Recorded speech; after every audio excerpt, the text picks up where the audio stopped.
તો હાલ ભાજપ આ મુદ્દે પ્રેસ કોન્ફરન્સ યોજી રહ્યો છે. સીધા જઈશું ત્યાં. બેઠક છે અને જે પ્રકારે અમને કાર્યકર્તાઓ 365 દિવસ સતત જનસેવાના માધ્યમથી પ્રજાના સંપર્કમાં રહેલા છે, એ પ્રમાણે અમારા માટે આ એક વર્ષમાં આ પાંચમું કે છઠ્ઠું અભિયાન એવું હશે કે જેમાં અમે ઘર ઘર સુધી લોકોના મન સુધી પહોંચીશું. કુલ મળીને અમારું મંત્ર માનવી ત્યાં સેવા અને દરેક ઘર તમારી ટ્રિપલ એન્જિન સરકાર, હર ઘર સેવા, આ મંત્ર અને આ સિદ્ધાંતના આધારે અમે આ ચૂંટણીમાં આગળ વધી રહ્યા છીએ. જે પ્રકારે ગઈ વખતે સ્થાનિક સ્વરાજ્યની બધી જ મહાનગરપાલિકા ભારતીય જનતા પાર્ટી 85 થી 95% જેટલા માર્જિન સાથે અને એટલી સીટો સાથે 2/3 બહુમતીથી જીતી હતી. વિવિધ જિલ્લા પંચાયતો પણ સંપૂર્ણ જીતી હતી. તાલુકા પંચાયત પણ 85 થી 90% જીતી હતી. જિલ્લા પંચાયતની સાથે નગરપાલિકાઓ પણ એ જ રીતે જીતી હતી. એનાથી પણ વધુ સફળતા અમને મળશે એવો સંપૂર્ણ વિશ્વાસ છે, કારણ કે ભારતીય જનતા પાર્ટીનો કાર્યકર્તા એ ફક્ત રાજનૈતિક કાર્યકર્તા નથી, એ સામાજિક કાર્યકર્તા છે, એ સેવાકીય કાર્યકર્તા છે. અમારું જે ભાથું છે, વિવિધ સમયે કોવિડ જેવા સમયે પણ ભારતીય જનતા પાર્ટીના એકમાત્ર કાર્યકર્તાઓ હતા કે જેઓ લોકોની વચ્ચે ઉપસ્થિત રહીને લોકોને સહાય પૂરી પાડી.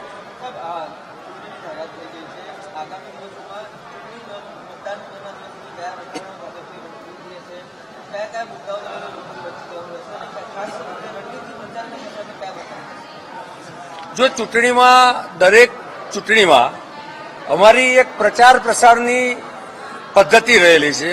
એ પ્રમાણે 5 તારીખે ચૂંટણીની જાહેરાત આજે થઈ, પરંતુ અમારું મહાસંપર્ક અભિયાન 5 તારીખે સમગ્ર ગુજરાતમાં અમારા 1 કરોડ કરતા વધારે કાર્યકર્તા અને 1 લાખ કરતા વધારે સક્રિય સભ્યો દ્વારા, જેમાં ચૂંટાયેલા પ્રતિનિધિ, પ્રદેશ અધ્યક્ષથી માંડીને બૂથના કાર્યકર્તા, પેજ સમિતિના પ્રમુખ સુધી આ ઘર ઘર સંપર્ક કરવાના છે. ત્યારબાદ 6 એપ્રિલે તો ગત ચૂંટણી કરતા પણ આ વખતે સારું પરિણામ આવશે, આ ભાજપે પ્રેસ કોન્ફરન્સમાં દાવો કર્યો છે. તો આ જ મુદ્દે વધુ અપડેટ સાથે, વધુ વિગતો સાથે અને કેવો માહોલ છે તે બતાવવા માટે સંવાદદાતા શનિ આપણી સાથે રાજકોટથી જોડાઈ ગયા છે. શનિ, ચૂંટણીની તારીખોની જાહેરાત થઈ ગઈ છે અને મતદારોમાં હાલ શું મૂડ છે, કયા મુદ્દાઓ વધુ ચર્ચાઈ રહ્યા છે?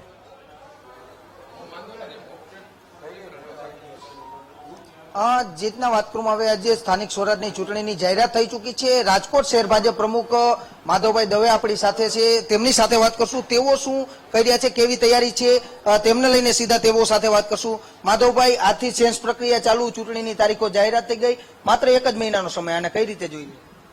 ચૂંટણીની પ્રક્રિયા અમારી ચાલુ થઈ ગઈ છે. સેન્સ પ્રક્રિયા આજે ચાલુ છે અને અમારી ભારતીય જનતા પાર્ટી હંમેશા તૈયાર હોય છે.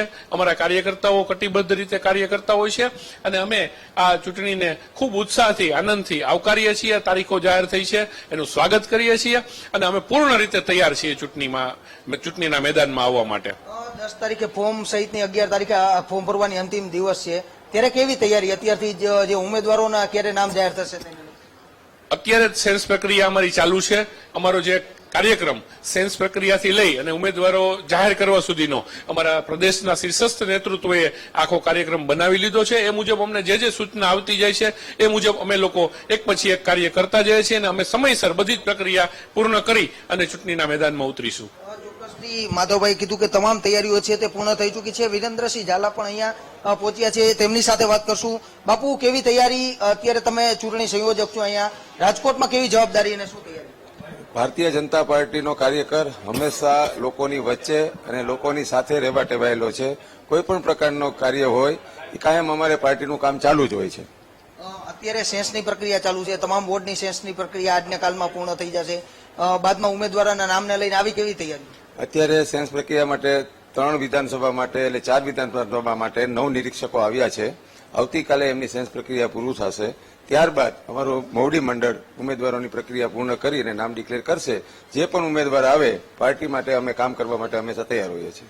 ચોક્કસથી તમામ લોકો અત્યારે જે પહોંચ્યા છે ભાજપ કાર્યાલય ખાતેનો જે માહોલ સૌપ્રથમ હું દેખાડવા માંગીશ કે જે રીતના અત્યારે જે લાઈવ દ્રશ્યો આપ દ્રશ્યોમાં જોઈ શકો છો કે આજે નિરીક્ષકો છે તે અત્યારે જે રાજકોટ પહોંચ્યા છે ને રાજકોટમાં તમામ જે ધારાસભ્યોથી લઈને તમામ લોકોમાં ઉત્સાહનો માહોલ છે તે ચોક્કસથી જોવા મળી રહ્યો છે ને આ ખાસ હું આજે દ્રશ્યો દેખાડવા માંગીશ કે ચૂંટણીનો ધમધમાટ શરૂ થઈ ચૂક્યો છે.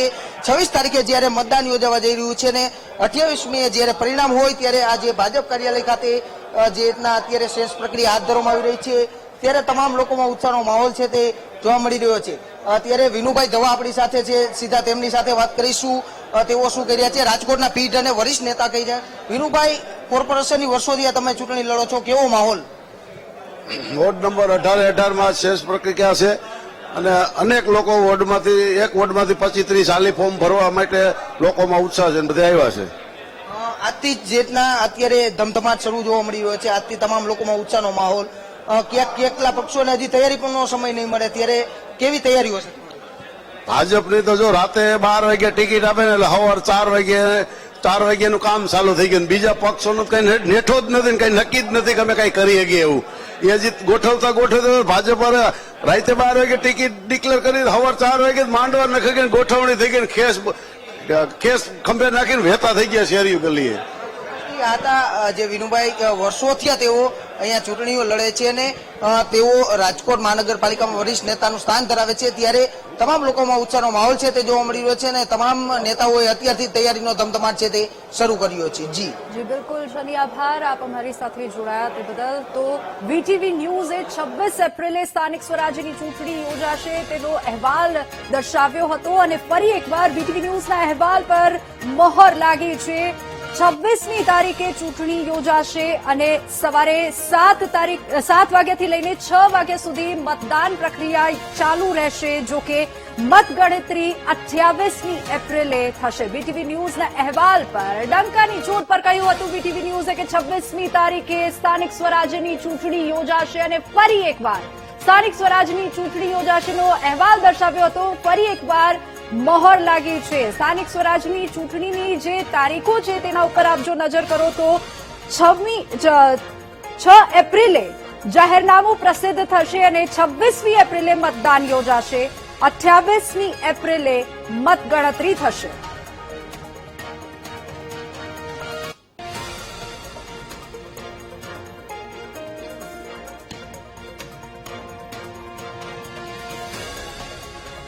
તો સ્થાનિક સ્વરાજ્યની ચૂંટણીની તારીખો જાહેર થઈ ગઈ છે. ગુજરાતમાં સ્થાનિક સ્વરાજ્યની ચૂંટણીનું બ્યુગલ ફૂંકાઈ ચૂક્યું છે. 26મી એપ્રિલે 15 મહાનગરપાલિકા, 84 નગરપાલિકા, 34 જિલ્લા પંચાયત અને 260 તાલુકા પંચાયત માટે મતદાન યોજાશે. 28મી એપ્રિલે મતગણતરી હાથ ધરાશે.